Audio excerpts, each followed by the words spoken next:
Welcome and good afternoon, good morning, good evening, depending on where you are in this world. I just want to take a couple seconds here to introduce one of the world's thought leaders, the best thought leaders in the world on vehicle crime, vehicle theft, our friend who has been supporting the Global Insurance Fraud Summit since its inception in 2019. Renato Scapani, I'll introduce him, but he's going to talk about reducing vehicle crime and theft, and a little bit about the Interpol that he works for. So without further ado, Renato, I'll turn it over to you. Yeah, thanks, Dennis. Hello, everybody. My name is Renato Schipani. I'm an Italian police officer working at Interpol General Secretariat since 2008. I'm working in the vehicle crime area actually since 1996, when I arrived at the National Central Bureau in Rome, which seconded me in Lyon, where I performed the same, let's say, tasks in combating vehicle crime since 2008. I work for Interpol, and Interpol is a big word, I know, but actually is, let's say, much less complicated than it seems, or much less fantasy-like than what is depicted sometimes in movies or literature. So Interpol actually is just the largest police organization in the world. It is composed of 194 member countries. Practically, it's a kind of United Nations of police. Its headquarters is sitting in Lyon, France, since 1989. It's a beautiful city in the southeast of France.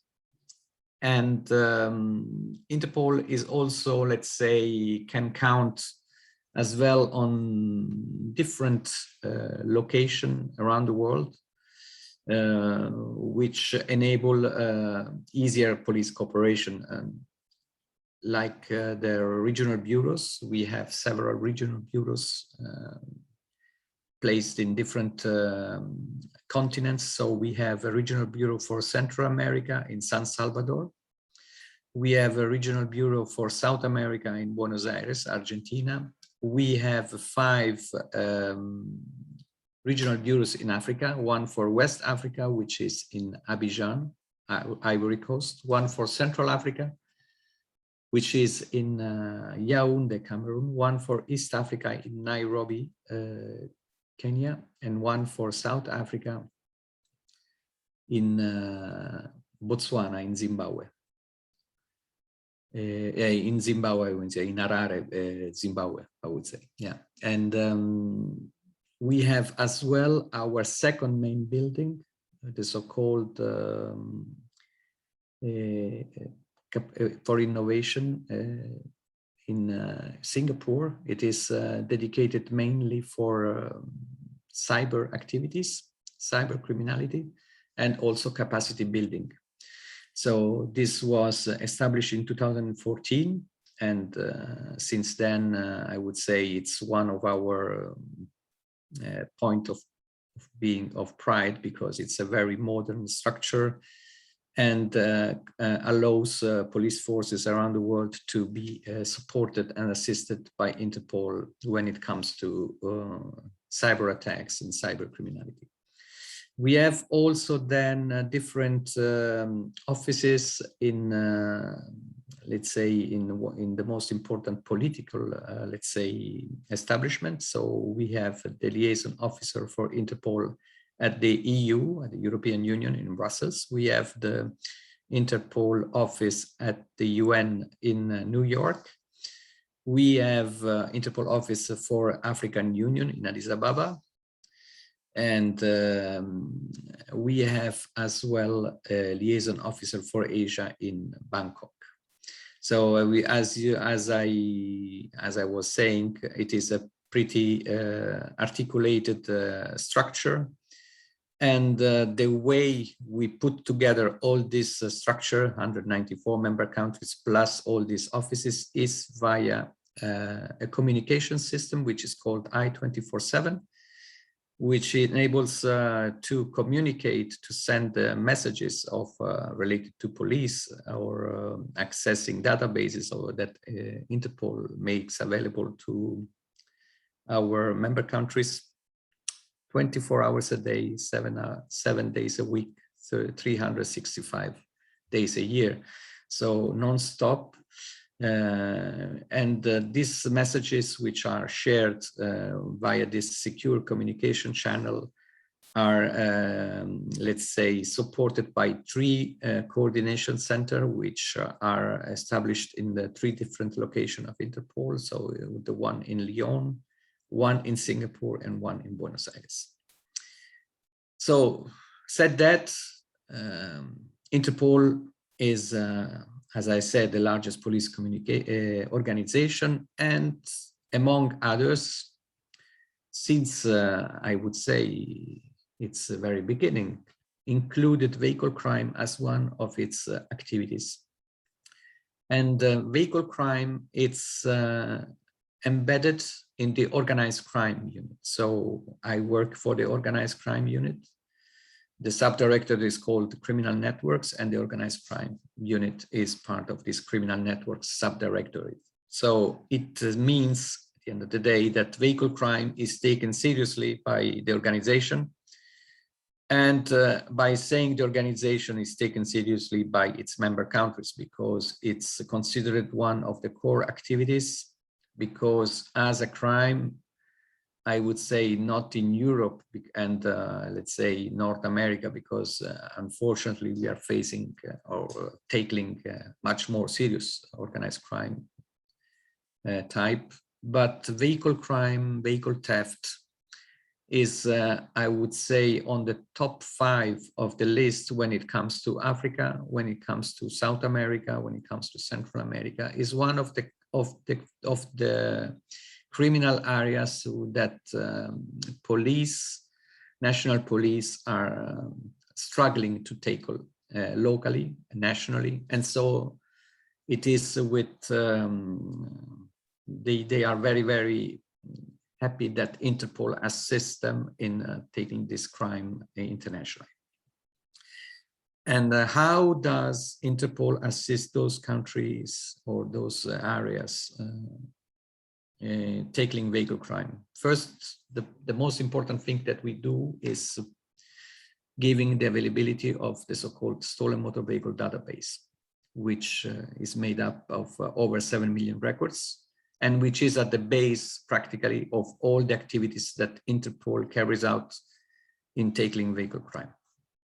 I will go through now the presentation and show how and which activities are performed by my unit, which is composed by myself and a colleague from Germany, a very experienced one, in tackling vehicle crime and theft, and indirectly, let's say, also coming to the business of this, to the subject of this agenda of this seminar, is how Interpol also assists in combating fraud for the insurance industry.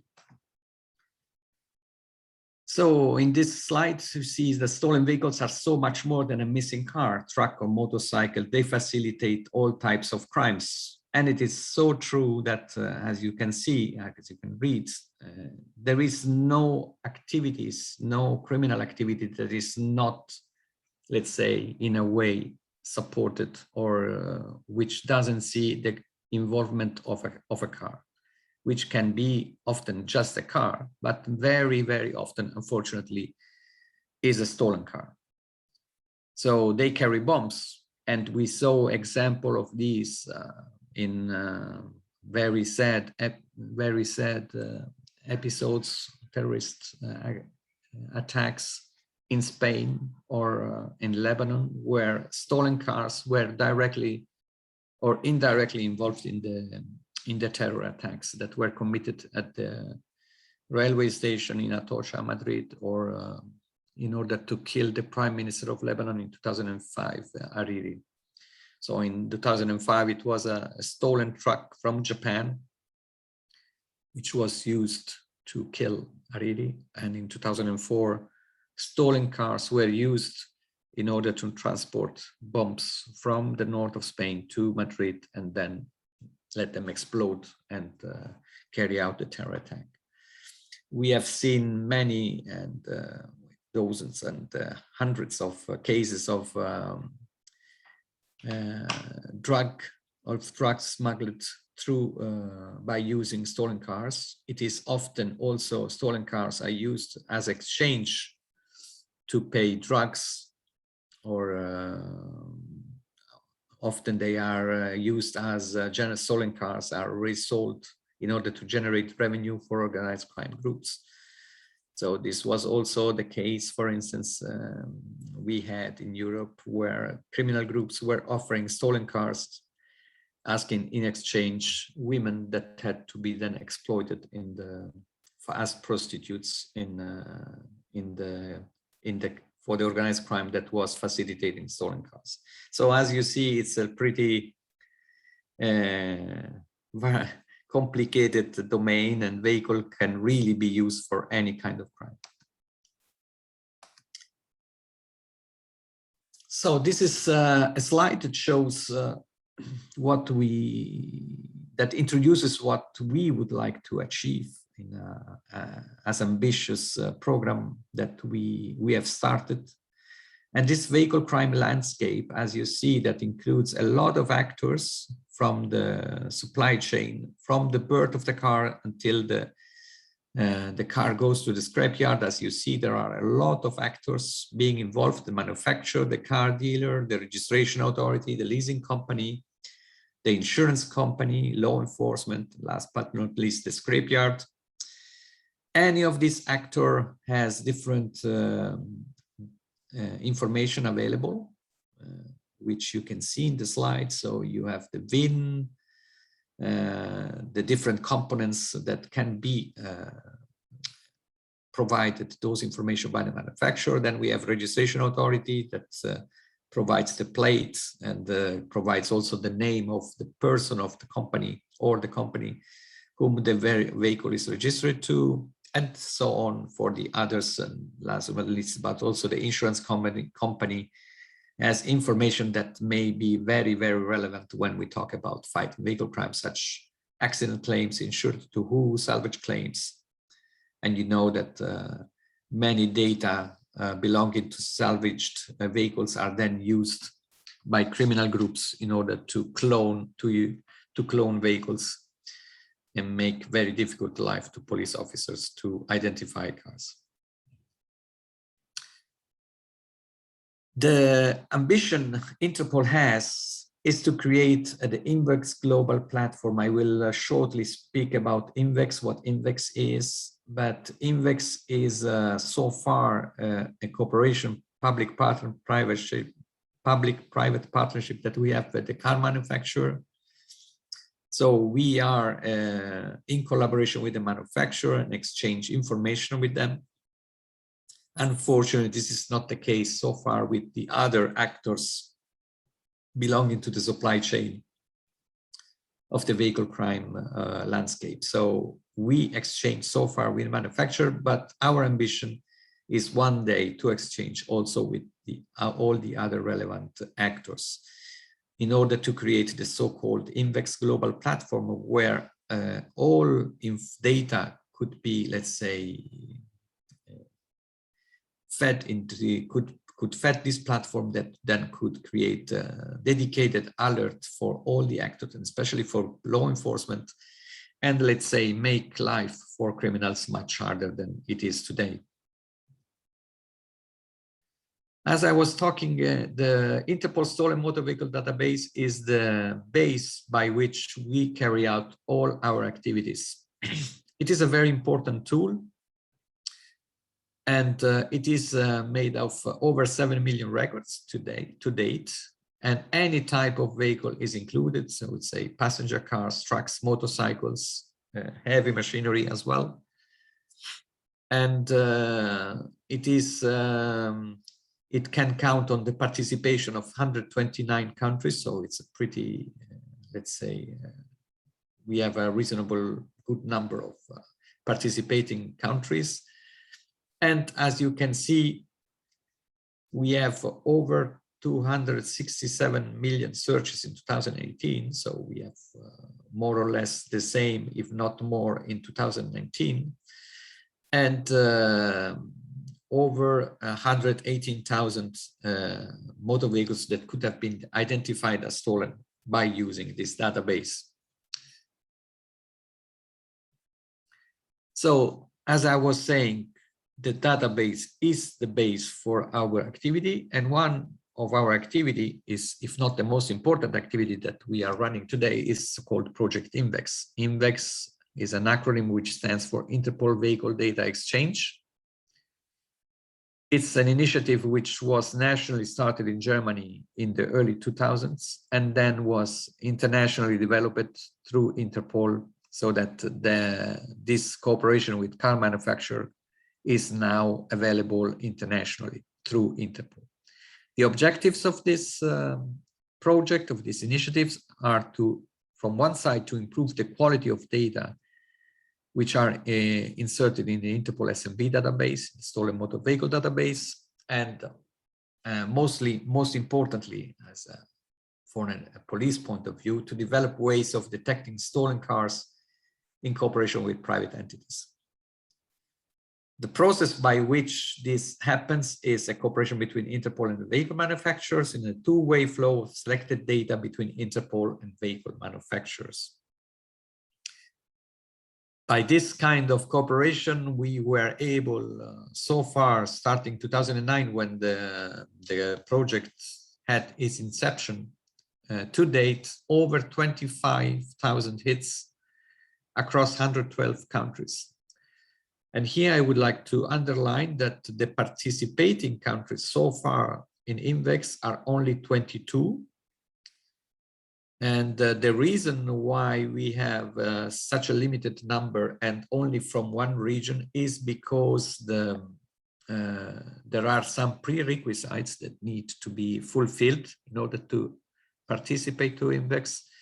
And the most important is that you need to update the database nationally every day. So the countries that do not update nationally the stolen motor vehicle database on a daily basis cannot participate, because this would create problems in when the car is detected, because many of the cars that would have been detected in reality were already recovered. So this is the reason why we have only 22 countries.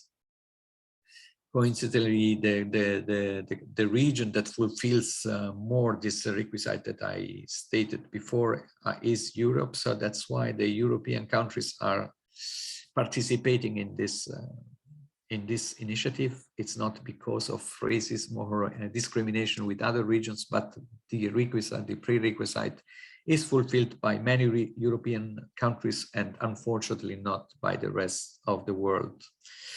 We don't have United States and Canada. This is just to tell why also they are not participating, because United States and Canada are not feeding the stolen motor vehicle database of Interpol at all. So they cannot participate logically in INVEX.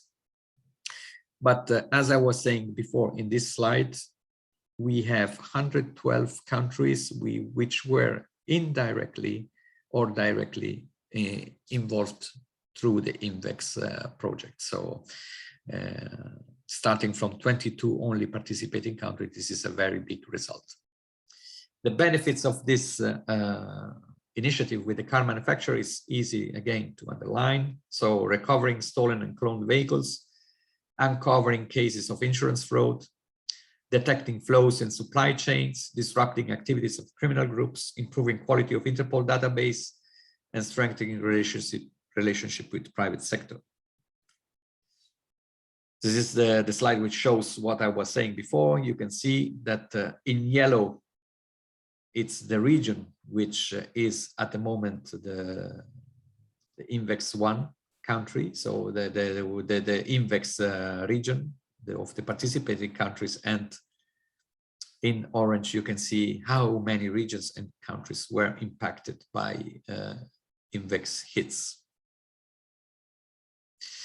The second main initiative we have, and it's pretty linked to the INVEX one, is so-called FADA-RI. FADA is a German acronym for Fahrzeugbata, which is vehicle data, and is, briefly speaking, the access to the German car manufacturer database. Again, there, the German car manufacturers decided to give access, direct access to the countries participating in INVEX, direct access to the German car manufacturer database.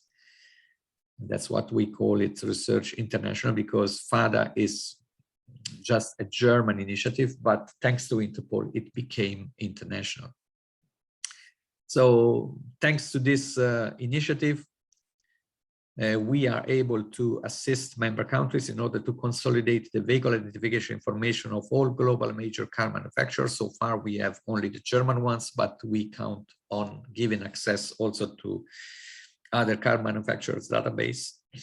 It is the process of identifying stolen vehicles with limited available data, increase the stolen motor vehicle database's analytical capabilities to support strategic and operational planning, and support the expansion in INVEX. This is because the German car manufacturers decided to give direct access only to those countries that participate in INVEX. The other countries will have access, but through Interpol, so they will not be able to have a direct access to the database itself. Here it's in a slide that resumes what the access to FADA-RI will allow to the frontline officer. Whenever he stops the vehicle, he can use FADA to check vehicles' component numbers. So of course, we are talking about German branded cars. And this database will provide all unique identifiers of the vehicle. By this, the officer can establish vehicles' true identity in minutes, even without having a real in-depth knowledge of the vehicle. So, but just by tracing back the different identifiers of the car, and by this, we have also other tools that will facilitate this daily task. He can give a reasonably quick and pretty certain identity of the car. And this is the other tool which help the first line officer to make his job correctly. And it's the so-called vehicle ID locator. And it is developed by Argos, which is directed by Benoit Leclerc, who is part of this, will be part together with me of the international panel and is assisting to this conference. So we are also collaborating with Argos, with this French Insurance Association. And as they developed this tool, which is so-called Vehicle ID Locator, which is practically a tool which assists the frontline law enforcement in locating where to look for certain vehicle component serial numbers. There is also other tools. The most famous one is UVID, created by the German police together with the Austrian and other partners. But the difference with those tools, which are very, very professionally made, the difference is that in the case of Argos, they use videos and photos of high quality photos for easy reference of hundreds of vehicle models. Especially the videos are, let's say, a kind of very, making very intuitive for even, I would say, a very, very non-prepared officer on vehicles. Through this video, he will be able to locate where to look in order to find the VIN number rather than the production number or the engine number or other identifiers that will then be necessary to fully identify the car. So at the end of the day, we are trying to create an integrated platform that will enable the first line officers around the world to have different capabilities that will help his daily work to make this daily work much more easier. So the vehicle locator in cooperation with Argos, where do I find the component number with FADA? What should this VIN or component number be? then use the Interpol database. At the end of the day, our aim is to make officers around the world able to detect stolen cars. So data availability is very, very important, and this is our ambition, to make more and more those data available to law enforcement as broadly as possible around the world. We have as well an operational group called Interpol Task Force on Stolen Motor Vehicles. This was established in 2008. When I arrived at Interpol, it was my initiative to propose this to my bosses at the time. It was something missing. There was a lot of training activity and a lot of other conferences, but there was no operational, let's say, assistance to the member countries, which was introduced in 2008 thanks to this task force. The foundation has allowed then, the foundation which is funding since 2016 this Reducing Vehicle Crime and Theft program, allowed Interpol to deploy a lot of experts of this task force in different countries of the world whenever asked, and to assist police during operations around the world. So these are some pictures taken. You see in Spain, in Finland, in Africa, there were a lot of activities as well. And thanks to these operations, we were able to intervene and to seize hundreds of stolen cars, which otherwise would not be detected, because thanks to the deployment of these experts and the availability on the field of different databases brought by these partners, helped a lot and assisted the local police to identify stolen cars and take them back to their rightful owners. Last but not least, we deal with trainings. Since 2006, when we started the so-called Format Train program. In a nutshell, the program includes any training module includes vehicle and document identification, identifying heavy equipment and plant machinery, very heavy problem. Investigative strategies, techniques and tools. Digital forensic, very important lately. We are, let's say, assisted lately by a company called Berla from the United States. They are very, very in-depth experienced in getting the data from all the different digital equipment which the vehicle is provided with. So it is a tool, it is a module that it needs to be implemented more and more in our training, because it gives a lot of evidences that otherwise with modern cars would have been not possible to trace back. So digital forensic is very important. Of course, one of the modules include the use of Interpol databases in the global network and legal consideration, because we have always to know that unfortunately, or fortunately, depending, of course, we live in democratic environment, for the large majority, of course, we have to know always that any country has its own legal, let's say, its own legislation, and that whenever a car is recovered in one country, we have to know that the law of this country prevails on the one where the car was stolen. So we have always to take into consideration that different legal aspects need to be faced while the cars are recovered or seized in third countries. We have also developed an e-learning platform which can be accessed via our secure network, which I talked about at my very first words, the I-24/7. And so police officers of all of the 194 member countries, if they wish, can access those basic or those modules of e-learning platform. which include, as you see in the slide, introduction, basic investigation, checkpoint, basic document knowledge, heavy equipment identification, format trained videos, assessment, basic level assessment, advanced level. So we encourage all our partners, which are belonging both to private and public sector, to give us as much material as possible that can then be implemented in this e-learning platform.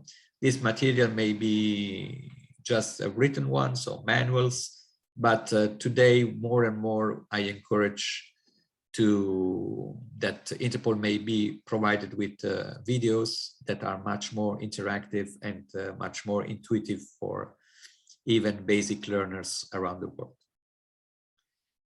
That's all.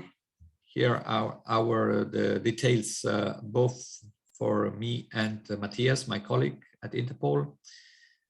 Don't hesitate to contact us if you should need any assistance in relation to, of course, frauds. This is the theme of the conference, and any stolen car or any investigation that you should be interested in, we are more than happy to assist you.